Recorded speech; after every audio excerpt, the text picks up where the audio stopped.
नमस्कार दोस्तों। आजकल एक बात काफ़ी चर्चा में चल रही है कि संविधान की जो प्रस्तावना है उनमें से समाजवाद और पंथ निरपेक्षता शब्द को हटा दिया जाए, सेकुलर और सोशलिस्ट। वैसे देखा जाए तो 1976 में 42वां संविधान संशोधन के माध्यम से इंदिरा गांधी ने इन दोनों शब्दों को जोड़ा था प्रियम्बल में। तो बात को शुरुआत करते हैं कि आखिर में ये मुद्दा क्या है। ये कोई मुद्दा नहीं है, ये अपने आप में एक पागलपन है, एक बेवकूफ़ी का नशा है, ठीक है। और जितने भी राजनीतिक पार्टियां हैं, राजनीतिक लोग हैं, ये सिर्फ अपनी रोटियां सेक रहे हैं और इन्हें रत्ती भर लेना देना है नहीं किसी चीज़ से, ठीक है। जैसे कि देख लेते हैं, सेकुलर स्टेट की बात करें।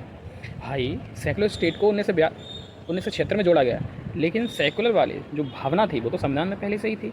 आप सारे आर्टिकल उठा के देख लीजिए, कानून उठा के देख लीजिए, आर्टिकल, ठीक है, 14 देख लो, 15 देख लो, 16 देख लो, ठीक है ना।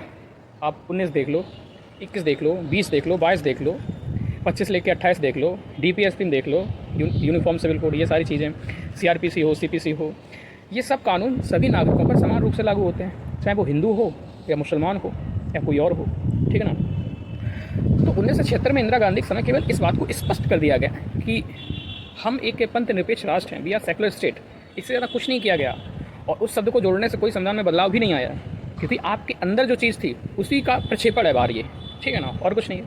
रही समाजवाद की बात, तो समाजवाद हमारे यहाँ पे उदारवादी शासन प्रणाली है, मतलब जो भी संस्थाएं हैं, जैसे न्यायपालिका हो, सरकार हो, है ना, विधायिका हो, ये सारी चीज़ें संवैधानिक हैं, ठीक है ना, लिबरल हैं, उदारवादी हैं। लेकिन जो हमारे लक्ष्य हैं, चाहे आर्थिक लक्ष्य हो, चाहे सामाजिक लक्ष्य हो, वहाँ पे समाजवाद देखने को मिलेगा। यानी कि हमें पूरे समाज में समानता रखनी है, यानी कि वंचित समुदाय जो है उसको भी समाज की मुख्य धारा में जोड़ना है। इसी को कहते हैं समाजवाद। हमारे यहाँ समाजवाद वो नहीं है नॉर्थ कोरिया जैसा, हमारे यहाँ समाजवाद वो ग्रुप नहीं है जैसा कि USSR में रहा था, क्यूबा में रहा था, चीन में रहा था, ठीक है ना, इवन अभी भी है राजनीतिक रूप से। तो हमारे यहाँ समाजवाद का सीधा मतलब था कि आर्थिक समानता। जैसे कि आप DPS 3 जाएंगे 39B और C, 39B और C में, तो वहाँ पे यही कहा गया कि संपत्ति का केंद्रीकरण नहीं होना चाहिए। ऐसा नहीं होना चाहिए कि एक ही व्यक्ति के पास सारे संसाधन हो और सब गरीबी में रहें। जबकि ऑक्सफैम की रिपोर्ट देखो तो पाओगे कि 90% से ज़्यादा संसाधन देश की शीर्ष 10% लोगों के पास हैं, ठीक है, और 90% जो जनसंख्या है उनके पास 10% से भी कम संसाधन है। विषमता तो इतनी ज़्यादा है, इतनी ज़्यादा गरीबी, निर्धनता, ये सारी चीज़ें हैं ना। उसके बाद में भी ये और कह रहे हैं कि समाजवाद शब्द को हटा दें, तो ये बेवकूफ़ी है एकदम, ठीक है ना। और आप सब लोग इस चीज़ को ध्यान रखिए, जैसे जनता अगर इस बात में सपोर्ट करे तो वो तो मान लो किसी राजनीतिक दल के सपोर्ट कर रहे हैं, तो उनमें तो वैसे भी अकल नहीं होती है, समझ नहीं होती है। लेकिन नेताओं को ये बात समझनी चाहिए ना, लेकिन उन्हें तो अपनी रोटियाँ सेकनी है।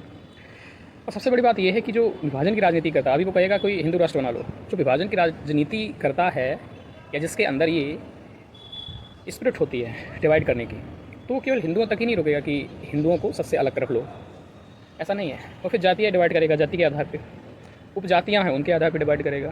तो विभाजन की एक फीलिंग होती है, स्पिरिट होती है, वो हर जगह करते हैं। हमें तो जो भी कह रहे हो, हिंदू एकता की बात कर रहे हो या फिर ये सारी बातें कर रहे हो कि प्रस्तावना से सब हटा दी जाए, उनकी नज़दीक की राजनीति देखना। भाई जो हिंदूवाद की बात करेगा वो जातिवाद की भी बात करेगा, क्योंकि जो विभाजन होता है वो एक जगह नहीं रुकता है, वो हर जगह विभाजन करेगा वो, ठीक है ना। वो अमीरी गरीबी में भी विभाजन करेगा, हर जगह करेगा। तो ये विशुद्ध राजनीतिक मामला है, इसका कोई हाथ पैर नहीं है, ठीक है। और रही बात सुप्रीम कोर्ट, तो जैसे ही ये संशोधन किया जाएगा, सुप्रीम कोर्ट इसको खारिज कर देगा, क्योंकि यह सीधे तौर पे संविधान की जो बुनियादी अवधारणा का सिद्धांत है ना, केशवानंद भारती केस 1973 का बेसिक स्ट्रक्चर ऑफ डॉक्ट्रिन, तो उसके प्रावधानों को खारिज करने का काम करता है। तो जब भी ऐसा कुछ भी अगर प्रयास भी किया, पहले तो ऐसा कुछ किया नहीं जाएगा, ठीक है ना, अब फिलहाल में तो संभावना नहीं है, और अगर प्रयास भी किया तो सुप्रीम कोर्ट खारिज कर देगा, क्योंकि ये उसके मूलभूत बातें हैं संविधान की। समाजवाद हुआ, पंथ निरपेक्षता हुआ, और जिनको अगर हटाओगे तो बेसिक स्ट्रक्चर का उल्लंघन हो जाएगा और सुप्रीम कोर्ट इस बात को नहीं सहेगा, ठीक है। बाकी आप लोगों की क्या राय है? देखिए, जब ऐसे मामले हुआ करें तो अपनी राय को ना खुल के दिया करिए, क्योंकि बुरा काम करने वाला जितना दोषी होता है उतना ही दोषी खड़े रह के कुछ ना बोलने वाला भी होता है।